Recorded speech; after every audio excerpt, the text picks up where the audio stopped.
ભરૂચ 5 બત્તી વિસ્તારમાં નગરપાલિકા દ્વારા પાણીની લાઇન માટે જેસીબીથી થતા ખોદકામમાં એક દુકાનની દિવાલ અને છતમાં તિરાડો પડતા દુકાનદાર અને કોન્ટ્રાક્ટરના સુપરવાઇઝર વચ્ચે તૂ મેમે થઈ હતી।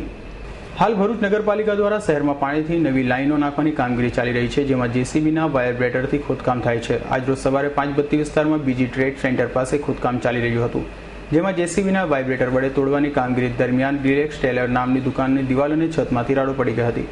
દુકાનમાં તિરાડો પડતા રિલેક્સ ટેલરના માલિક રાજુલ કૃષ્ણવર્ધન ડેલરે સુપરવાઇઝરને ફરિયાદ કરવા જતા બંને વચ્ચે તૂતેમેમે થઈ હતી। મારું નામ કૃષ્ણવર્ધન મગનલાલ ટેલર। સમસ્યામાં આ જે ખોદકામ થાય છે તો એ લોકોને 1 કલાકથી અમે કહીએ છીએ કે ભાઈ આ વાઇબ્રેટ વધારે થાય છે અને એના લીધે અમારે ધાબાનું બધું ક્રેકો પડી ગઈ, બરાબર છે। હવે અમને એમ કહીએ છીએ કે ભાઈ તમે થોડું ધીરે ને કરો, ક્યાં તો પછી હાથથી કરી નાખો, તો એ લોકો કંઈક સાંભળવા માંગતા નથી, ઉપરથી દાદાગીરી કરે છે। મેં કહ્યું મગો આ માની લો કે હમણાં તમારું આ કામકાજ ચાલુ છે અને પડી જાય તો એની જવાબદારી કોની? તે કે અમારી કોઈ જવાબદારી નહીં, તે તમે જાણો ને તમારું કામ જાણે ગઈ કે।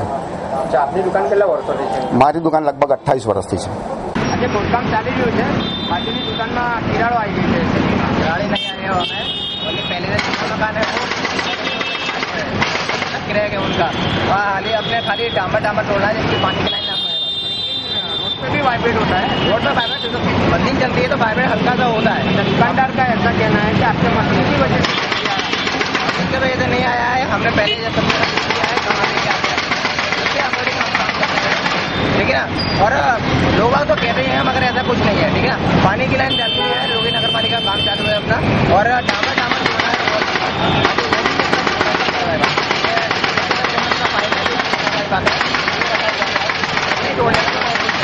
बाकी डामर तोड़ा है, आधा सीधे भी जाएगा उसमें। और अगर कोई भी प्रॉपर्टी का कुछ नुकसान हो जाए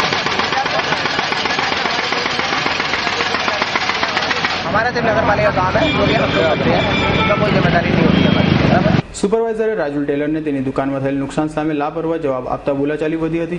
જો કે તે સમયે જ માધ્યમ કર્મચારીઓ ઘટના સ્થળે દોડી આવતા સુપરવાઇઝર અને તેના માણસો સાથે રવાના થઈ ગયો હતો। અહીં સૈયદનો રિપોર્ટ, S9 ન્યૂઝ, ભરૂચ।